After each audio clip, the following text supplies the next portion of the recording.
La más cordial bienvenida a esta cápsula de un tema que es bastante importante al momento de tomar la decisión de contraer matrimonio. Y es precisamente aquello que se denomina como regímenes matrimoniales. Por lo tanto, el objetivo de esta cápsula va a ser analizar los distintos tipos de regímenes que existen en la legislación, identificando su composición y la forma en la cual se administran. Para ello, haremos una pequeña introducción al tema, revisaremos en qué consisten las capitulaciones matrimoniales y por último revisaremos pormenorizadamente qué es la sociedad conyugal, así como la separación de bienes y la participación en los gananciales, que son aquellos regímenes matrimoniales que contempla nuestro ordenamiento jurídico. Los invito a comenzar. A través de los regímenes matrimoniales, los cónyuges se dividen y coordinan los distintos tipos de gastos y necesidades de la familia común, repartiendo los haberes o ganancias de acuerdo al régimen que hayan escogido. Una primera aproximación es que durante nuestra historia legislativa en un comienzo solo existía el régimen de la sociedad conyugal, régimen que difiere mucho del actual régimen que existe, pero que de todas maneras sigue siendo la regla general en Chile a falta de algún pacto en contrario. Es decir, las personas que se casan y que no indican un régimen conyugal se entienden casadas entonces en el régimen de sociedad conyugal.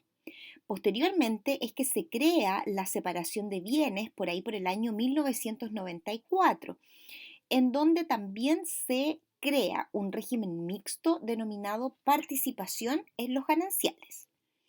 Antes de realizar una descripción más exhaustiva de los distintos tipos de regímenes conyugales, es importante señalar que esta materia es muy discutida en la actualidad por la doctrina, presentándose vastos proyectos de ley ante el Congreso Nacional con la finalidad de poder reformar y modificar principalmente la sociedad conyugal, teniendo en cuenta que para algunos constituye una de las mayores discriminaciones de género que podrían existir en nuestra legislación. Ahora bien, los regímenes matrimoniales son definidos como el estatuto que regula los intereses económicos de los cónyuges en pos de la familia común, actuando también como una medida de protección frente a terceros que contratan con alguno de los cónyuges.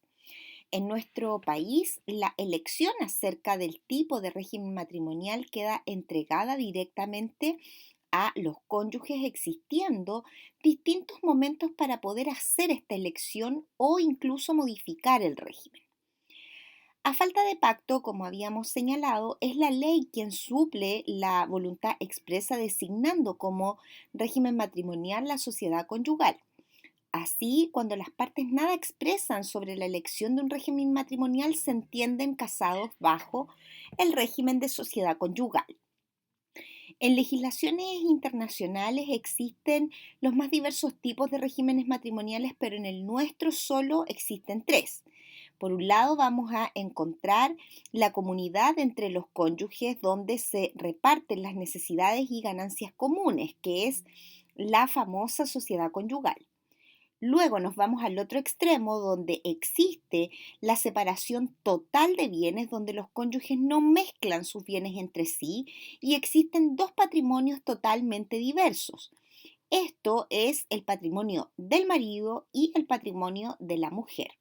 Y por último, vamos a encontrar un régimen intermedio que viene a ser una mezcla de los dos anteriores mencionados y es el que se conoce como la participación en los gananciales. Se conocen con el nombre de capitulaciones matrimoniales conforme lo establece el artículo 1715 del Código Civil a las convenciones de carácter patrimonial que celebran los esposos antes del matrimonio o en el acto de su celebración. Se refieren principalmente al acuerdo que efectúan los futuros cónyuges, ya sea antes de contraer matrimonio o en el momento mismo del matrimonio, en el cual regulan una serie de situaciones o hechos de carácter patrimonial, dentro de los cuales se encuentra precisamente la elección del régimen matrimonial. Dentro de las características de las capitulaciones matrimoniales podemos encontrar que se trata de una convención, es decir, son un acto jurídico bilateral que ejecutan dos personas las que llegan a un acuerdo respecto de un asunto en común. Luego señalamos que como característica que en virtud de ese acuerdo no solo se ven obligados los futuros cónyuges, sino que también todos los terceros que puedan llegar a contratar con ellos. Se trata de un acto dependiente en cuanto está directamente vinculado al matrimonio, depende de este. Eh, Teniendo en cuenta que si este no se realiza, entonces la capitulación matrimonial carece de todo efecto.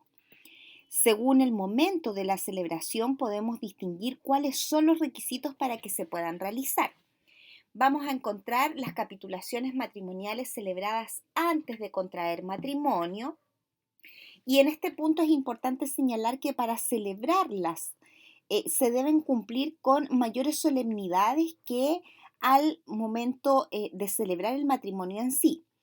En este entendido, los requisitos que exige la ley son que debe hacerse por escritura pública, la cual deberá hacerse una subinscripción respectiva al margen de la inscripción matrimonial, y esa subinscripción deberá practicarse al momento de celebrarse el matrimonio o bien en un plazo máximo de 30 días siguientes a la celebración.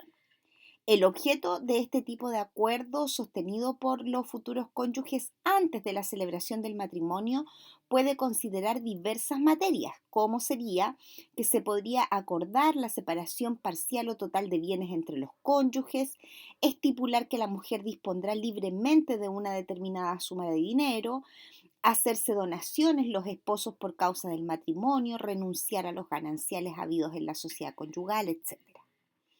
También vamos a encontrar las capitulaciones matrimoniales celebradas al momento de contraer matrimonio. Respecto de estos acuerdos, se pueden decir que en ellos solo se puede pactar el régimen de separación de bienes o el de participación en los gananciales, y por tanto no requiere de las mismas solemnidades que los acuerdos celebrados con anterioridad a la celebración del matrimonio, bastando solamente con la inscripción del matrimonio y la constancia del respectivo régimen. Tal como habíamos adelantado, la regla general en Chile es la sociedad conyugal, y esta está definida en el Código Civil como la sociedad de bienes que existe entre los cónyuges producto del matrimonio a falta de pacto en contrario. Esta sociedad de bienes producida entre los cónyuges se divide en un haber o activo social y en un pasivo o deudas sociales. Vamos a entender por haber o activo todos aquellos bienes que ingresan a la sociedad conyugal, como sería, por ejemplo, todos los ingresos que los cónyuges obtienen producto de su trabajo. Luego hay que distinguir entre un haber absoluto y uno relativo. Por otra parte, vamos a encontrar el pasivo de la sociedad conyugal. Esto implica que son todas las deudas que los cónyuges adquieren por bienes o gastos que genera la familia. Así vamos a distinguir el pasivo absoluto, que está compuesto por todas las deudas que son sociales, tanto del punto de vista de la obligación con la deuda como desde la contribución o pago de la misma. Es decir, el cónyuge está obligado a soportar el pago de la misma. Y también vamos a encontrar un pasivo relativo, que son aquellas deudas que la sociedad conyugal está obligada a pagar, pero con derecho a que se le recompense por el cónyuge respectivo, quien debió soportar el pago de aquella deuda, pero que por el hecho de estar casado en sociedad conyugal se comparten las ganancias y las pérdidas. Bien. En cuanto a los haberes o activos sociales a los que habíamos hecho mención, por haber absoluto vamos a señalar que se compone de todos aquellos bienes que ingresan a la sociedad conyugal en forma definitiva, y que no generan un derecho a recompensa respecto del cónyuge aportante. Y por su parte, por haber relativo, vamos a entender aquellos que lo integran y que ingresan a la sociedad conyugal, otorgándole al cónyuge aportante un derecho a recompensa que hará valer al momento en que aquella sociedad conyugal sea liquidada. En cuanto a la administración de la sociedad conyugal, cuando hablamos de la administración ordinaria, sea de los bienes sociales como los bienes propios de cada cónyuge, se entiende que estos le corresponden al marido en virtud de lo establecido en el artículo 1749 del Código Civil. Es importante señalar que el marido tiene ciertas limitaciones que pueden ser de dos tipos. En primer lugar, aquellas que están impuestas por los propios cónyuges en las capitulaciones matrimoniales y también aquellas limitaciones que están impuestas por la propia ley en el artículo 1749 del Código Civil, que señala que el marido requerirá la autorización de la mujer para realizar ciertos actos jurídicos, como sería enajenar voluntariamente un bien raíz social, si es que lo quisiera gravar o si pretendiera prometer enajenarlo o gravar un bien raíz social, entre tantos otros. Por su parte, la ley reconoce a la mujer la posibilidad de que pueda reservarse bienes en conformidad a lo establecido en el artículo 150 del Código Civil. Es a partir de esta norma que se entiende por bienes reservados de la mujer casada en régimen de sociedad conyugal los que adquiere con su trabajo separado de su marido y lo que adquiere con ellos y los frutos de unos y otros. Esta norma indica que la mujer casada que desempeñe algún empleo o que ejerza una función, profesión, oficio o industria que sea separada de la de su marido se considerará separada de bienes respecto del ejercicio de ese empleo y de lo que obtenga de aquel, no obstante cualquier estipulación en contrario. Por lo tanto, dentro del régimen de sociedad conyugal existe un patrimonio aparte de la mujer en el caso de que ésta trabaje y de que su trabajo reúna los requisitos necesarios para poder constituir bienes reservados. Tales requisitos serían el trabajo de la mujer, que ese trabajo sea remunerado, que se desarrolle durante la vigencia de la sociedad conyugal y por último que se trate de un trabajo separado del marido.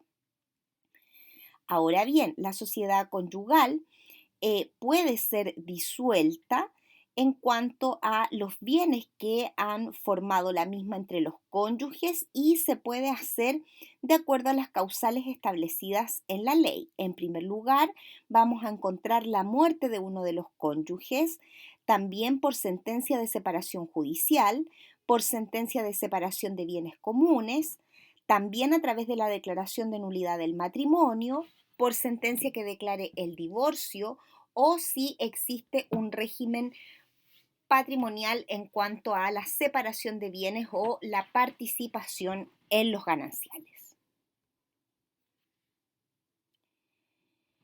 Bien, la separación de bienes debemos señalar que a partir del año 1925 es que se crea este régimen matrimonial y nace para los cónyuges la opción de poder elegir un régimen patrimonial al momento de contraer el matrimonio, teniendo en cuenta que anteriormente solo existía la sociedad conyugal. El artículo 152 del Código Civil define a la separación de bienes como la que se efectúa sin separación judicial en virtud de decreto del tribunal competente por disposición de la ley o por convención de las partes. A pesar de que este artículo no nos entrega una definición clara de qué se debe entender por separación de bienes, sino más bien nos indica las fuentes de origen que ésta tiene, se puede decir que este régimen se caracteriza porque cada cónyuge tiene su propio patrimonio, el que administra con absoluta libertad. De allí que podamos señalar que los cónyuges separados de bienes administran con plena independencia el uno del otro los bienes que tenían antes del matrimonio y aquellos que adquieren durante la vigencia de este a cualquier título. Este régimen admite diversas clasificaciones y dentro de ellas se encuentra la que atiende a su origen, igual como lo indica la definición que hemos señalado precedentemente. Por lo tanto, la separación de bienes puede tener como fuente la ley cuando es esta quien indica que los cónyuges se entienden separados de bienes. Vamos a encontrar también la fuente judicial cuando es el juez quien determina el régimen patrimonial. Y por último, vamos a encontrar un origen convencional, que es una forma más usual que se da cuando las partes de mutuo acuerdo deciden aplicar este régimen a su matrimonio, ya sea al celebrar las capitulaciones matrimoniales anteriores al matrimonio, no lo olviden, o bien al momento en que están celebrando el mismo. Otra clasificación atiende a la extensión del régimen, es decir, si se trata de una separación de bienes total, incluyendo todos los bienes habidos en el matrimonio, o si se trata de una separación de bienes parcial, que solo incluye ciertos bienes habidos en el patrimonio de los cónyuges. Ya para ir terminando, vamos a encontrar el más reciente de los regímenes matrimoniales, conocido como participación en los gananciales. Este régimen fue creado en el año 1994 con la dictación y promulgación de la Ley 19.335 que incorpora esta tercera posibilidad. Constituye una forma más bien ecléctica entre la sociedad conyugal y la separación de bienes. Es algo así como un régimen intermedio, teniendo en cuenta que concilia por un lado la comunidad de bienes habida entre los cónyuges y por otro lado mantiene la individualidad y libertad en cuanto a la administración de cada uno de los patrimonios. Como se dijo antes, este régimen se puede pactar mediante las respectivas capitulaciones matrimoniales que se celebran antes del matrimonio, como también al momento mismo de celebración del matrimonio. Sin embargo, también se puede celebrar durante el matrimonio cuando las partes deciden modificar el régimen establecido cambiándose al de participación en los gananciales. Este régimen se ha adoptado por diferentes países y en algunos de ellos han tenido más éxitos que en otros. En Chile hay que señalar que es el régimen menos escogido de los tres vigentes, probablemente porque no se tenga un mayor conocimiento de lo que consiste precisamente este régimen. Chile adopta el régimen de participación en los gananciales en su modalidad crediticia. Esto quiere decir que durante toda la vigencia del matrimonio y hasta su término, los cónyuges permanecen separados de bienes. Y a la extinción del régimen no se genera una comunidad, sino que se genera un crédito al cónyuge que obtuvo gananciales por un menor valor, crédito que tendrá que pagar el cónyuge que obtuvo más ganancias durante el matrimonio. Esto con el objeto de que ambos logren la misma suma. El artículo 1792 del Código Civil indica que si ambos cónyuges hubiesen obtenido gananciales, estos se compensarán hasta la concurrencia de los de menor valor, y aquel que hubiera obtenido menores gananciales tendrá derecho a que el otro le pague a título de participación la mitad del excedente. En palabras simples, se puede decir que durante el matrimonio cada uno de los cónyuges mantiene su patrimonio y lo administra en forma personal, pero al término del régimen los patrimonios se deben compensar y aquel de los cónyuges que obtuvo un mayor valor debe hacer participar al otro cónyuge de sus ganancias, entregándole la mitad de esta suma. Este régimen tiende a un sentido social y de beneficencia, ya que asume que la mayor ganancia obtenida por uno de los cónyuges es el fruto de un trabajo habido durante el matrimonio, de la ayuda mutua y, por cierto, de la vida en común. Por lo tanto, es bastante interesante. Dentro de las características del crédito que se genera entre uno y otro cónyuge, vamos a poder señalar que las ganancias se originan solo al término del régimen. Una vez que se ha determinado el crédito de participación, el cónyuge titular puede exigir su pago de inmediato.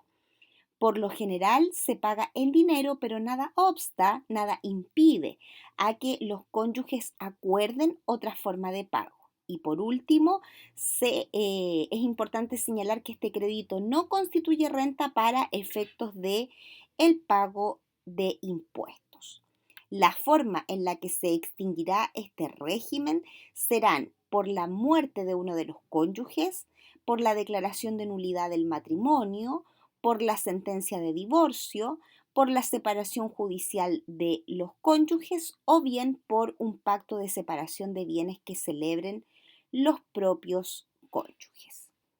Eso ha sido todo en esta oportunidad. Una vez más les agradezco su atención. Espero haya sido de agrado esta información que les he tratado de transmitir. Que tengan un excelente día.